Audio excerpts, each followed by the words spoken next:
তো এখানে একটা কোশ্চেন দেওয়া আছে, দেখো যদি দেখো ভালো করে একটু দেখবে, যেই মেন 2026 এই কোশ্চেনটা পড়েছিল, মানে এই বছরেরই কোশ্চেন, লেটেস্ট কী টাইপের কোশ্চেন পড়ছে তোমরা নিশ্চয়ই বুঝতে পারবে। দেখো লেখা আছে, two positively charged particles M1 and M2 have been accelerated across the same potential difference of 200 kilo electron volt as shown below. there is a diagram provided here.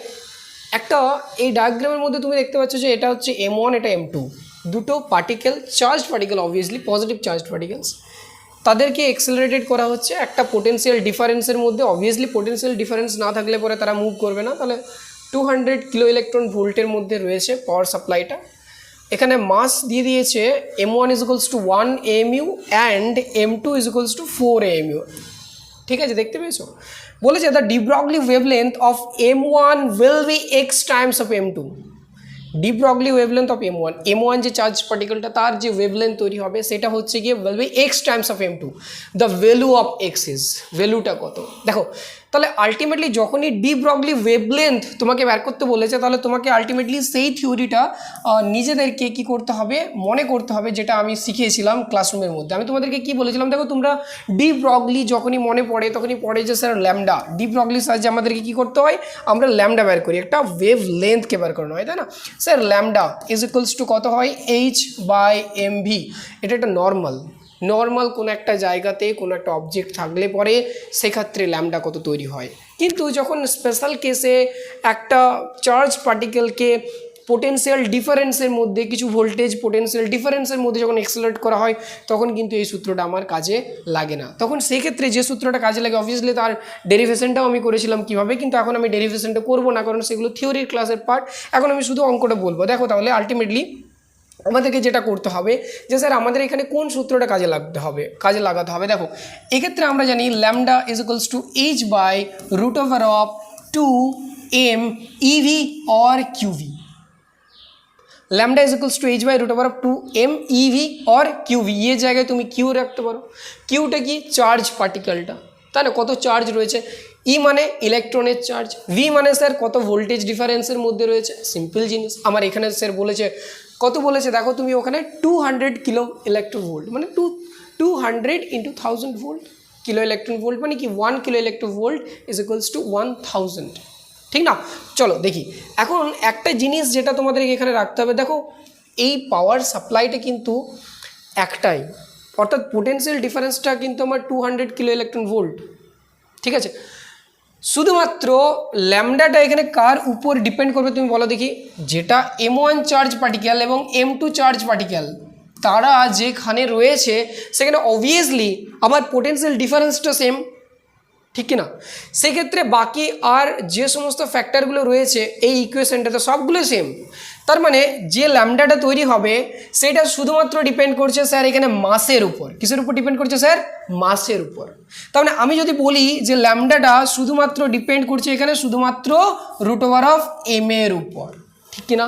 কারণ কি, এইচ হচ্ছে প্লাঙ্ক কনস্ট্যান্ট, দুটো charge পার্টিকেলের ক্ষেত্রে এই Planck constant তোমার change হবে না যে ল্যামডাটা তৈরি হবে সেক্ষেত্রে, এবং তাদের যে চার্জ, তাদের যে ভোল্টেজ ডিফারেন্স, সেগুলো তো সব একই, দুটোই তো পজিটিভলি চার্জড, এবং বাকি তো আর কিছু বলা নেই। তাহলে আমি বলতে পারি যে ল্যামডা ভেরিজিয়াস 1/√m, তাছাড়া অন্য কারোর উপর ডিপেন্ড করবে না, ঠিক তো? তাহলে আমরা এটা থেকে কি বলতে পারি বলো তো? আমরা দেখো অনেক ছোটোবেলায় এই টাইপের ইকুয়েশনসগুলো করতাম। কি করতাম স্যার? দেখো আমি করছি। ফার্স্ট ফেজে আমরা বলতে পারি এখান থেকে যে ল্যামডা, আমরা বলতে পারি ল্যামডা ভেরিজিয়াস 1/√m, সেখান থেকে আমরা বলতে পারি যে ল্যামডা 1/λ2 will be equal কার সাথে? √m2/m1। কেন? কারণ এটা ডাইরেক্টলি প্রপোর্শনাল ছিল না, ইনভার্সলি প্রপোর্শনাল ছিল। ইনভার্সলি প্রপোর্শনালের ক্ষেত্রে কি হয়, নিচেরটা উপরে যায়, উপরটা নিচে আসে। ল্যামডা 1 এখানে থাকলে M1টা নিচে থাকবে, ল্যামডা 2টা নিচে থাকলে M2টা উপরে থাকবে। তাহলে এখানে শুধুমাত্র আমার M2 এবং M1 ভ্যালুর উপরেই তুমি ল্যামডা এবং ল্যামডা 2 এর মানটা বের করতে পারবে। এরপর দেখো ল্যামডা 1/λ2, অঙ্কটি কিন্তু কঠিন নয়, কিন্তু আমাকে মনে রাখতে হবে যে আমি কোন ফর্মুলাটা অ্যাপ্লাই করবো এবং কার উপর ডিপেন্ড করছে, তাই না? অনেকবার ক্লাসরুমে এটা করিয়েছি আমি অলরেডি। এখানে দেখো তুমি যদি দেখো তাহলে এখানে বলে দিয়েছে M2 হচ্ছে 4 AMU এবং M1 হচ্ছে 1 AMU। সিম্পল। তাহলে আমি এখানে M2 এর মানটা বসিয়ে দেবো 4 এবং M1 এর মানটা বসিয়ে দেবো 1, ঠিক আছে না? তাহলে আলটিমেটলি কত হচ্ছে আমার এখানে lambda 1 is two lambda 2, lambda 1 by lambda 2 যদি বলি এটা হচ্ছে 2 হবে, হবে না? রুট ওভার অফ 4 মানে 2, রুট ওভার অফ 1 মানে 1।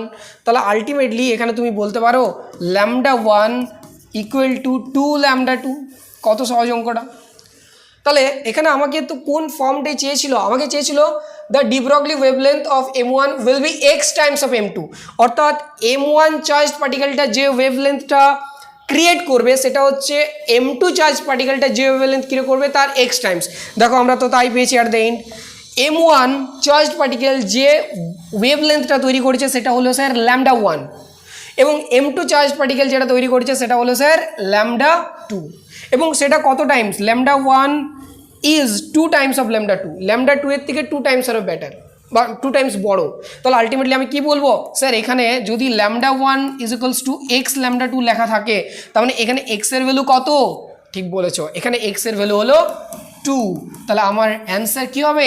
অ্যান্সার হলো 2। খুবই সহজ ছিল এই কনসেপ্টটা, বাট আমাদেরকে যেটা মনে রাখতে হবে যে একটা ভোল্টেজ ডিফারেন্সের মধ্যে কোনো চার্জ পার্টিকেলকে যদি এক্সেলারেট করতে হয় তাহলে কোন ফর্মুলাটা অ্যাপ্লাই করবো, lambda is equals to H by root over of 2m EV or QV, ইলেকট্রনের ক্ষেত্রে ইভি, যে কোনো চার্জ পার্টিকেলের ক্ষেত্রে কিউভি। বোঝাতে পেরেছি আমি? এটাই হচ্ছে ডিফারেন্স, এবং এটা খুব সহজে আমাদের বেরোনো যাবে। ঠিক আছে, প্র্যাকটিস করার জন্য তুমি এই ভিডিওগুলো দেখতে পারো এবং আমাদের সাথে থাকতে পারো। নমস্কার।